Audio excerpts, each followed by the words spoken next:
especially with minimal tanks on the reply totem side. But a nice little sticky residue there from the Squeak to start things off and get a bit of early percentage.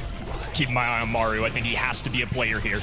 The Griff's going to have to deal with all these porters. I mean, something like a Byron not going to be able to do so. Squeak can get through the walls a little bit, mess with where they're spawning from, but going to take several shots just to bring one healthy one down. Super going down right hand in. Blue certainly feeling the pain. Suitcase is flying up the mid, and Maru shuts that down. Biso going to have to back off here for now. This is complete control for Reply Totem.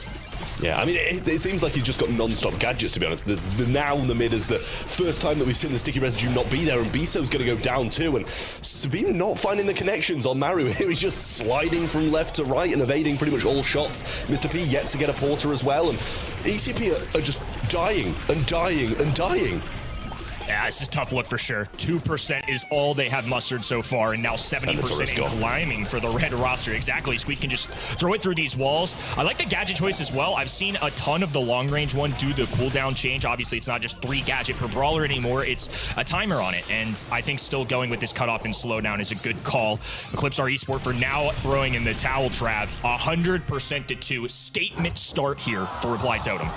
Yeah, I'm going to keep quiet before I say something that is a little bit insulting, but that was... Probably a good call. Probably a good call. Yeah, that was crazy. Probably one of the most dominating games I've seen in a while, and honestly, it could have quite easily been 100% to 0 if Mr. P didn't just stroll on there and suicide for a few percent in kind of the mid portion of the game. We'll see if they're going to change up the game plan, change where people are playing.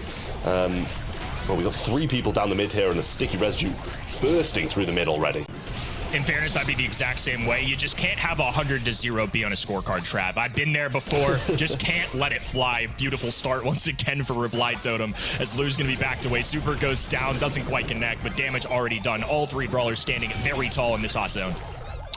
Yeah, it seems like the same's happening again. Marco does have a turret, might want to play it a bit further back this time, but down goes Sabine again, and a very defensive turret has been splashed by Byron and didn't make any connections with any of the opponents, but Sabine going to come and tank those shots from Mario as he was trying to get the turret down.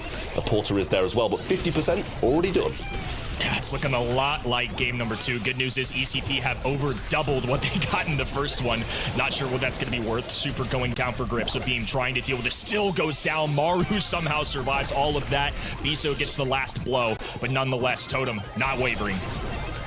Well, down goes the turret as well, and he hasn't got another one. Melody coming in, no notes rounder just yet, so might go down, can't get anything from it, and eventually we're seeing a super available from Sabine, which is, you know, it's a very good thing to have, but if it's going to make a difference at this state in the game, I don't know. We see one of the Reply Totem players fall, but a hypercharge Squeak super down the right-hand side, really solid stuff, and Biso just kind of put that sticky residue in a position where going to stop him pushing up the right-hand lane again. Nice stun coming in there from Sabine, but nothing back from it.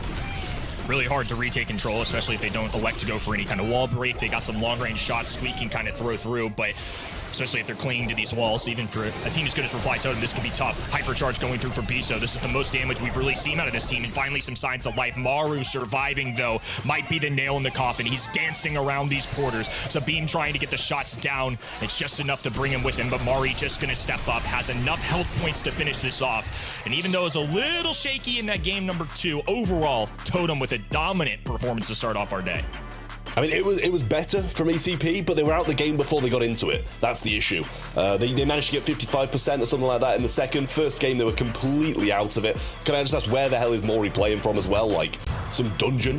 It looks like he's playing